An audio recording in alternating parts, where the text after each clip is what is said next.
G'day everybody, welcome back to another video. I am here at the 4x4 outdoors show. Going to be doing a bit of a walkthrough, chatting to some of the personalities of the industry here as well. And I'm going to be doing a bit of shopping. So come on, let's go.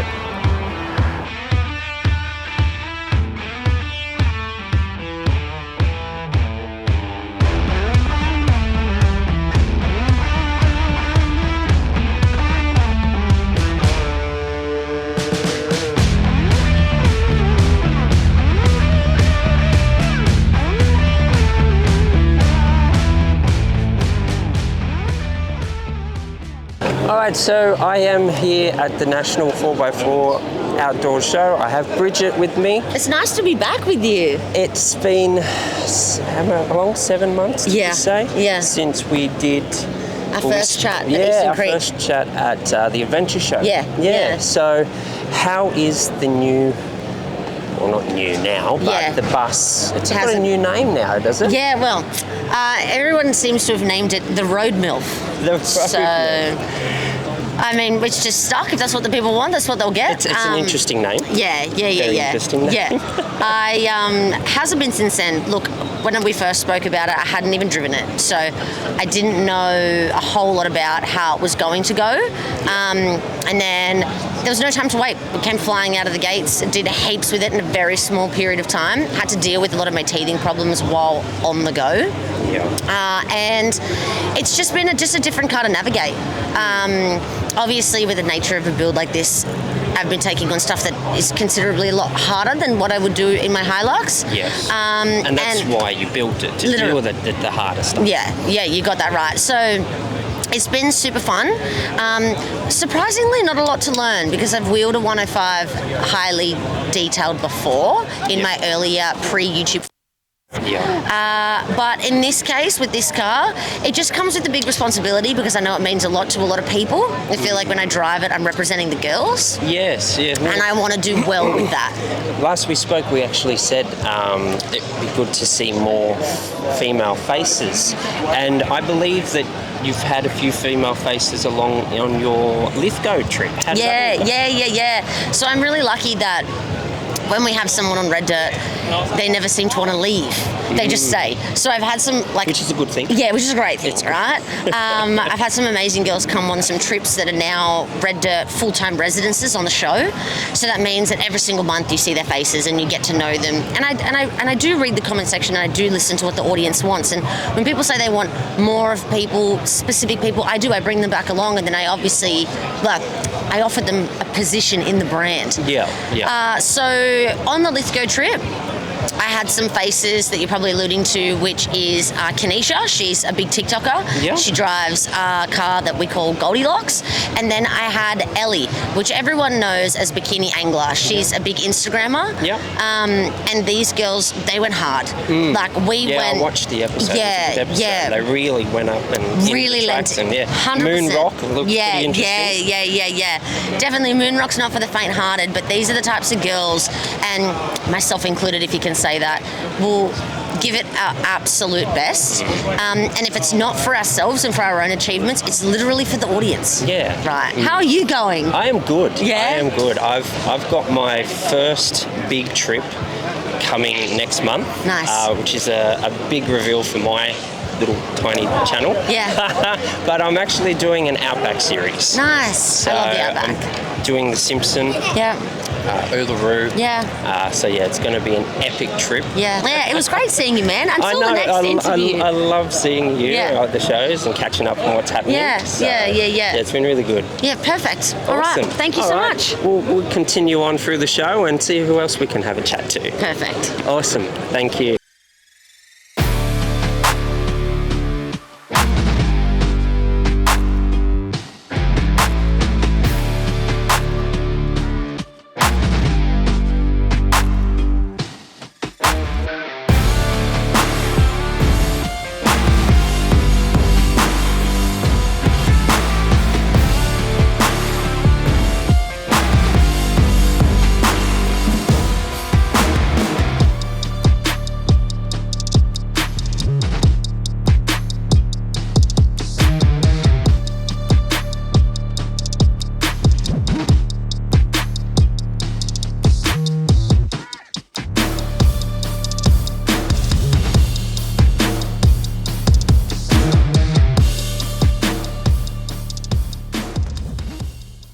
All right, so I've been cruising around the show now, and I've just found Liam from AUSSIE ARVOS. How you going, buddy? I'm fantastic. How you doing? Good.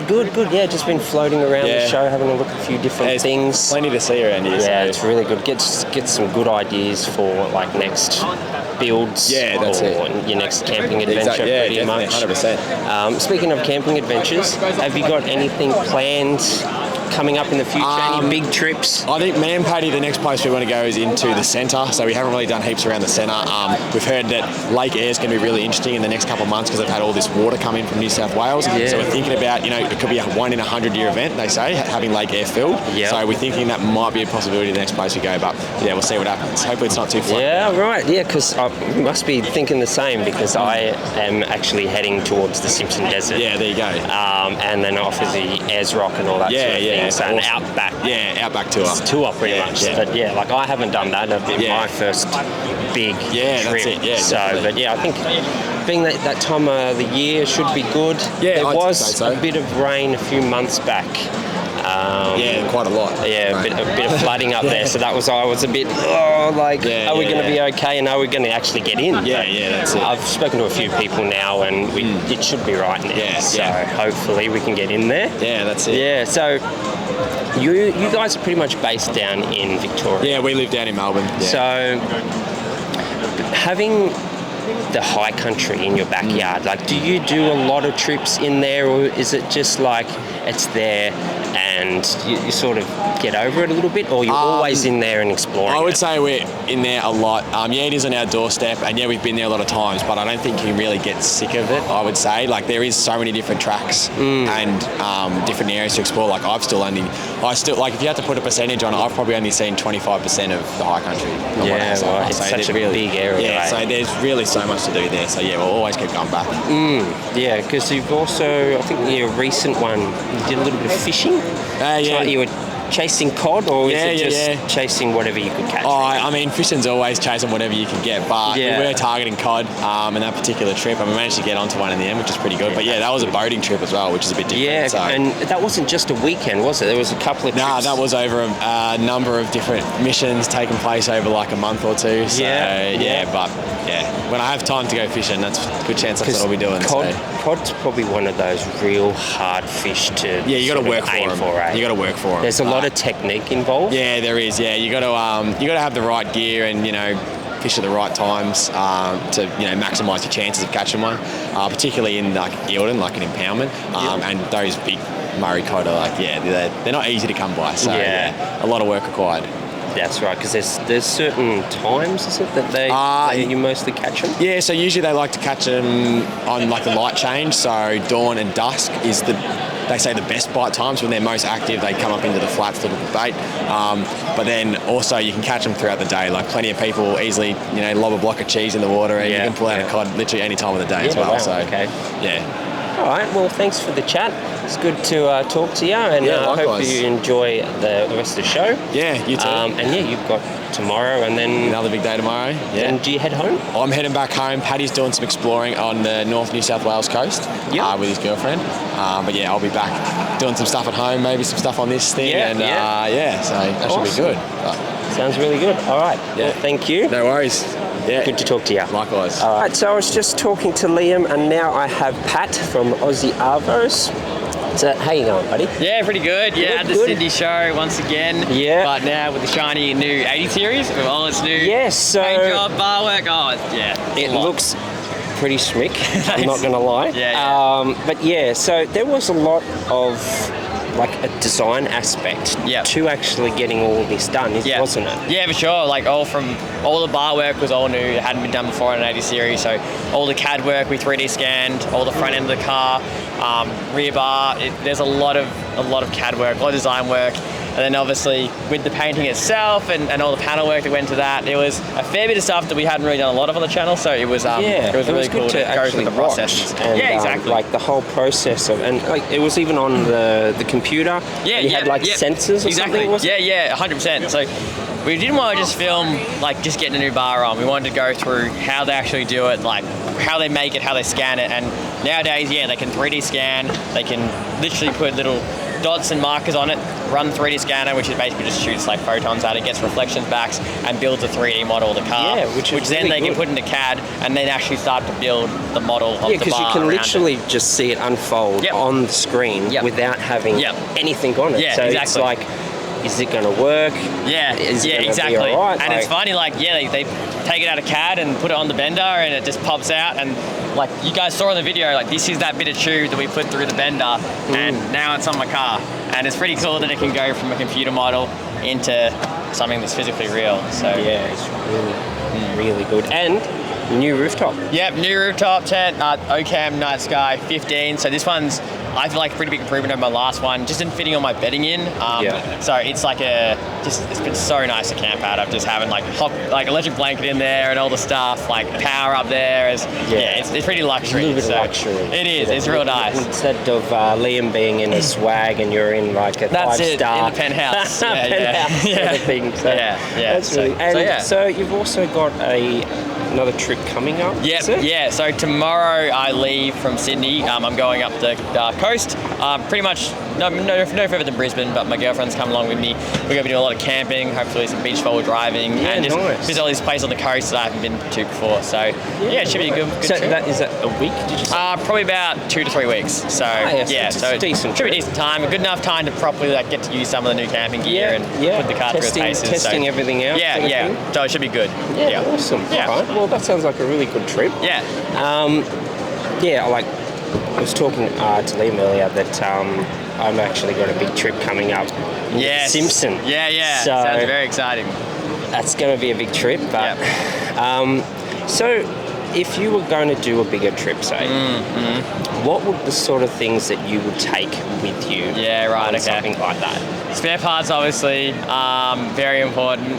They're not just like the spare parts you think of, like a spare alternator or a spare CV, like the bush fix spare parts. So I'm thinking stuff like JB Weld, zip ties, tape, fence wire, like all the stuff that, when something bad happens, like you get a hole in your radiator or, exhaust mounts break off or something, you got the material there to fix it, because spare parts will get, like actual spare parts will get you so far, but it's sometimes those little fixes you need in the bush to sort of get you through. You never know. Oh, we use them all the time. You throw a bunch of fence wire in, you'll think you'll never use it, but used it plenty of times. Yeah. So, and they're cheap too. You go to Bunnings, fill up a little cart full of some spares, and you're done. So, that alongside any other, like research your car, work out what fails, what could be a liability, and just get the right parts for it, essentially. But obviously, like common things, belts, rad hoses, all that stuff. So like radiator hoses, fan belts, all that sort of thing. Yeah. Which you really carry in your car all the time anyway, like regardless of doing those trips. Yeah, 100%. Yeah. It's hard to see how it all goes. It's going to be one hell of a trip. Fingers crossed, it should be good. Well, thank you very much for your time. No worries. Thanks for having me on. It's good talking to you again. Likewise. And we're almost towards the end of the show now, so we'll see what's next, eh?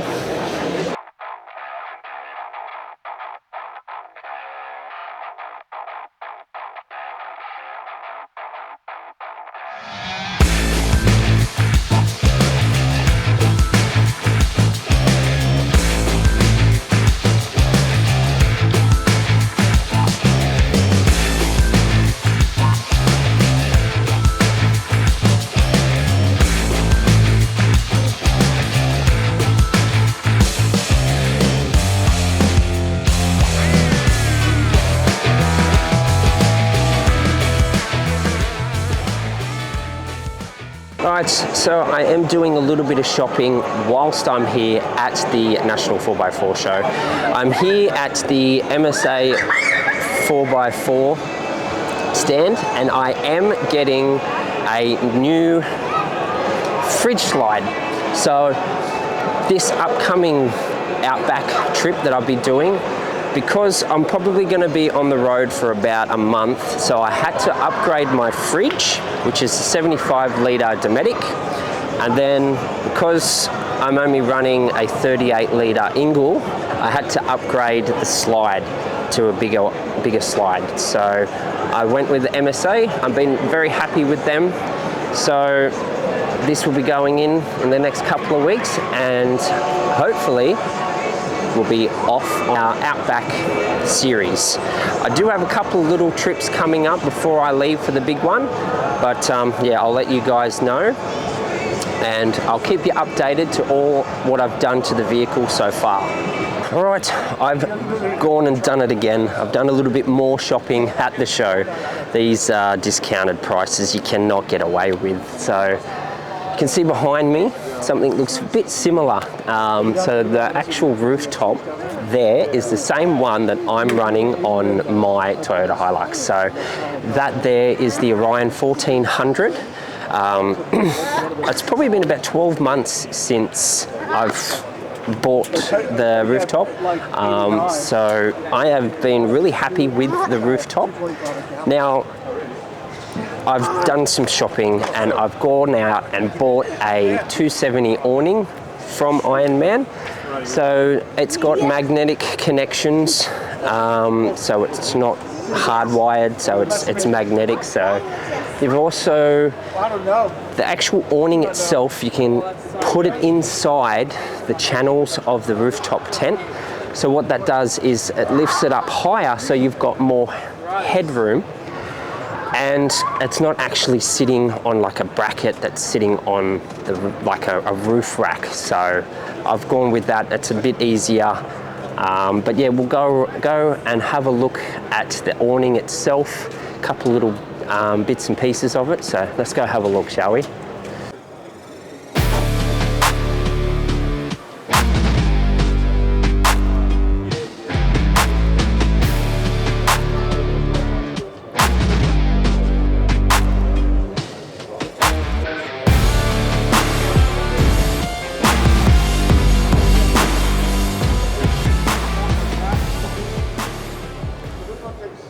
Alright, that is it for the National 4x4 show. Hope you guys enjoyed what I showed. Just a quick little run around, a couple of chats to the bigger 4x4 personalities. I did do a little bit of shopping, so I do have a trip coming up, so I will go through some of the stuff that I've already bought for this big Outback touring series that I'll be doing very soon. I've got some new upgrades to the vehicle, so in my next video I'll talk a little bit about that, and then once I get all my new gear and onto the vehicle, it should all be ready for that Outback series. So thanks for watching, and I'll catch you guys on the next one.